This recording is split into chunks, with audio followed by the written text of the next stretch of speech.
لو بتشعر بالذنب باستمرار كمل معانا الفيديو ده للآخر. في ناس بتكون بتشعر بالذنب باستمرار، بيشعر ان هو مذنب على اخطائه وعلى اخطاء الاخرين، بيشعر ان هو مذنب حتى لو الموضوع بعيد عنه اصلا.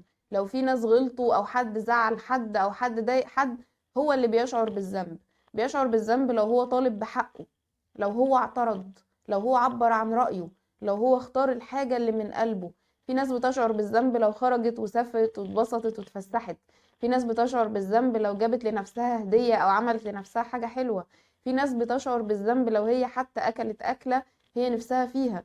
في ناس بتشعر بالذنب لو اي حد قدامها غلط يشعر ان هو الملوم، يشعر ان هو اللي عنده مشكلة، رغم ان هو اصلا يبقى مدرك بعقله ان الموضوع بره عنه اصلا، والموضوع ما يهموش والموضوع ما يخصوش وهو ما غلطش في حد اصلا. لكن شعور الذنب ده بيبقى طالع له، بيتأثر دايما بالنقد جدا جدا، وبيتأثر حتى بالعتاب المحب، بيتأثر حتى باللوم، بيتأثر بأقل كلمة تتقال قدامه. ويا سلام لو قرر ان هو يعترض على رغبة حد، الحد ده ذو سلطة عليه زي الأب والأم. ويا سلام لو هو فكر ان هو يختار اختيار من قلبه، حاجة هو عايزها من قلبه حقيقي، زي ان هو هيدخل كلية معينة او هيختار شغل معين او هيتزوج من شخص معين والآخرين رافضين، يشعر بالذنب أكتر. بيكون دايما عنده جلد للذات، ما بيفصلش. لو زعل اي حد دايما هو حاسس بالذنب جدا. طب ولو الاخر قال له لا انا مش زعلان، مفيش حاجة، ما حصلش حاجة، والاخر ده ما زعلش فعلا، ده بيخليه يشعر بالذنب اكتر، ان الاخر سامحه وان الاخر ازاي يعني يفوت الموضوع بالشكل ده. الشخص ده بيكون عايز يعمل كل حاجة صح، عايز ما يغلطش ابدا، عايز يمشي كده يعني وكأنه انسان آلي. وطبعا النتيجة ان هو كده كده بيغلط لانه انسان، فما بيرحمش نفسه، او ان هو بيكون عايز يعمل كل حاجة صح وضغط على نفسه جدا وكابت نفسه جدا، فبيبدأ يخطئ اخطاء كبيرة قوي، مش اخطاء عادية. لان طبعا كل حاجة ان زادت عن حدها هي لازم بتنقلب للضد بتاعها. الشخص ده دايما عنده من نفسه توقعات عالية جدا، متوقع من نفسه حاجات يعني تفوق المرحلة اللي هو فيها. حتى لما بيجي يكتب اهدافه او ما بيجي يعمل اي حاجة بتلاقيه بيكتب توقعات كده مش طبيعية، ويصاب بخيبة أمل باستمرار. وزي ما هو عنده توقعات مش طبيعية من نفسه، عنده توقعات مش طبيعية من الآخرين. وهنا بنبه، أنا مش بقول أبدا إن الإنسان يقلل من قدر نفسه أو إن هو يقلل من طموحه، لا مش ده اللي بتكلم عنه. أنا بتكلم عن واحد هو في مرحلة معينة ممكن يطلع، هو مثلا لو قلنا عندي جريدز مثلا من 1 ل10، هو في مرحلة 3، بدل ما يتوقع من نفسه ان هو يوصل لمرحلة 4 أو 5 أو 6، أو حتى هينتقل من 3 ل6، لا هو عايز يبقى في مرحلة 10 على طول. ولو جاب 9 يشعر بالذنب. تمام.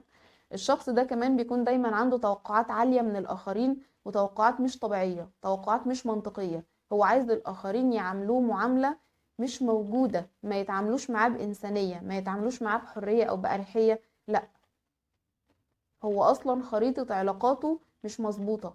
هو متوقع من الأب إن هو يدعم مثلا بطريقة معينة، ومتوقع من الأم إنها تتصرف بطريقة معينة، ومتوقع من أصحابه إنهم يكونوا زي إخواته، ومتوقع من إخواته إنهم يعاملوه زي أصحابه، ومتوقع من أهله إنهم يعاملوه زي مش عارف. الخريطة دي عنده مضروبة تماما، ودايما بيشتكي من الخذلان المستمر. خذلان ما بيفصلش، حياته كلها خذلان، حياته كلها صدمة. هو هنا مش مصدوم ان الاخرين زعلوه، هو مصدوم من التوقعات الغريبة اللي حاططها عليهم. التوقعات دي نبع منين؟ نبع من المثالية اللي هو متخيل ان هو ينفع يبقى عليها وان الاخرين يبقوا عليها. الشخص ده مش بيعرف يسكن، مش بيعرف يهدى، مش بيعرف يستمتع، مش بيعرف يعيش الحياة كده ببساطة، مش بيعرف ياخد الأمور ببساطة. والشخص ده بيكون عنده أحكام باستمرار. وأحلى حاجة إن يقولك أنا ما بحكمش على حد، مفيش حد ما بيحكمش. تمام. بس بيبقى الموضوع بدرجات. الشخص ده عنده أحكام مستمرة لأن هو عايز كل حاجة تكون أحسن حاجة. الشخص ده بيكون متألم جدا، عايش ألم كبير جدا. لو مفيش حد لامه ومفيش حد انتقده، هو بيفضل يلوم نفسه، هو بيفضل يجلد نفسه.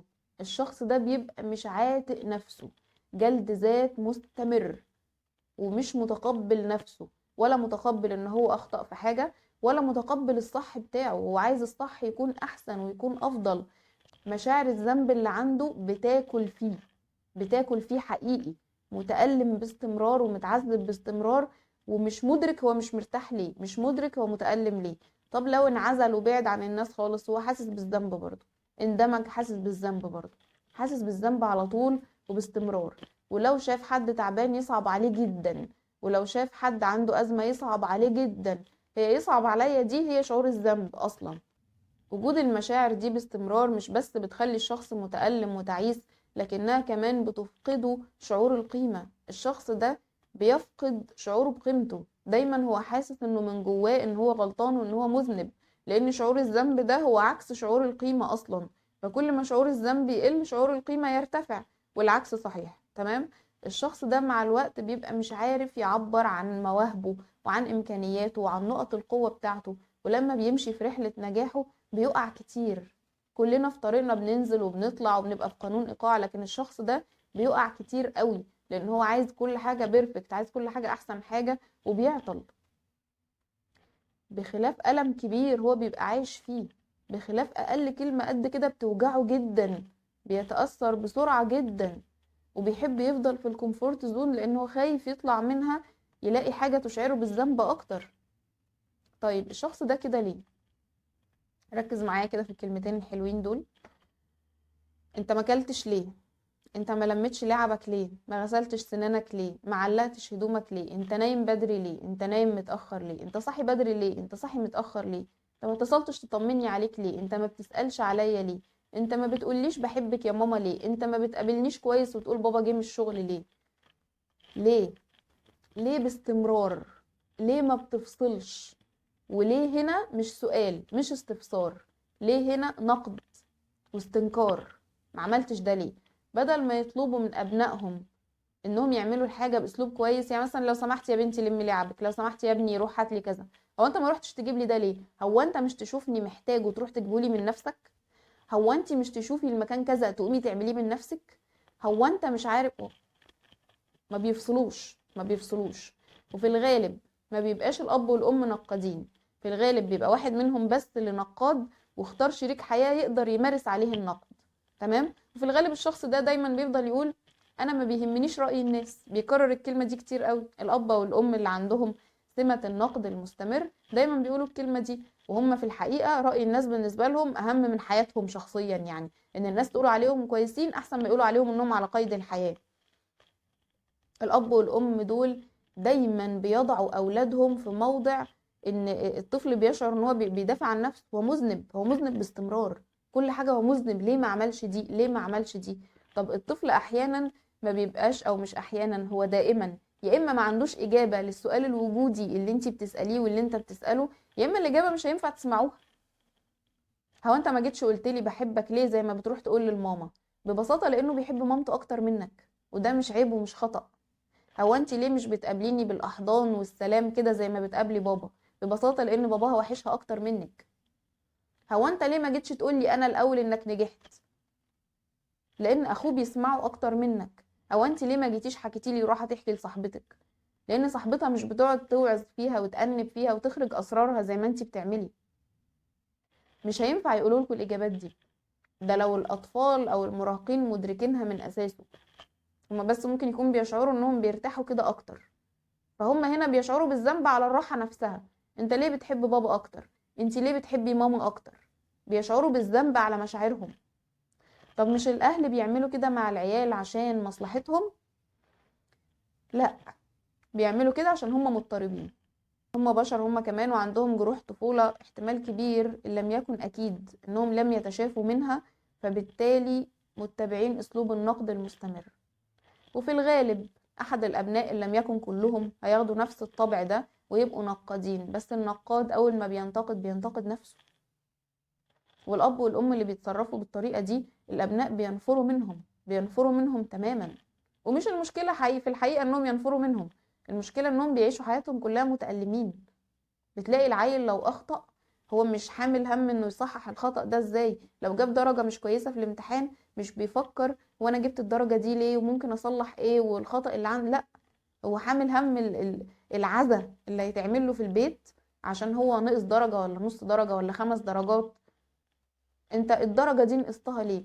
النص درجة دي نقصتها ليه؟ ودايما تركيز على سلبيات الابن. ولو في نصيحة اتقالت والابن حب ان هو يعمل حاجة تانية ومن حقه يجرب اصلا يعني، وفي الغالب النقاد ده بيبقى متسلط اساسا، في الحالة دي اخطأ، ما عملش الحاجة، يعني الحاجة ما طلعتش احسن حاجة، كان رأي الاب صح او كان رأي الام صح، يستلموه بقى. مش احنا قلنا لك؟ ما انت بتسمعش الكلام، ما انت لو طوعتنا بص نتيجة افعالك، بص نتيجة اختيارك، شايف انت مش عارف ايه. بيحرم يختار، بيبقى دايما شخص ارضائي جدا، مش عايز ان هو حد يزعل منه، مش عايز يشعر بالذنب لانه تعب من شعور الذنب المستمر. بس خليني اسألك سؤال، انت مضطر تفضل كده؟ مضطر تفضل عايش بالألم ده؟ مضطر انك تشعر بالذنب لو عبرت عن نفسك ولو اخترت ولو اخطأت؟ مضطر انك تفضل عايش بالألم ده؟ شعور الذنب من اصعب المشاعر اللي ممكن تبقى مصاحبة للإنسان.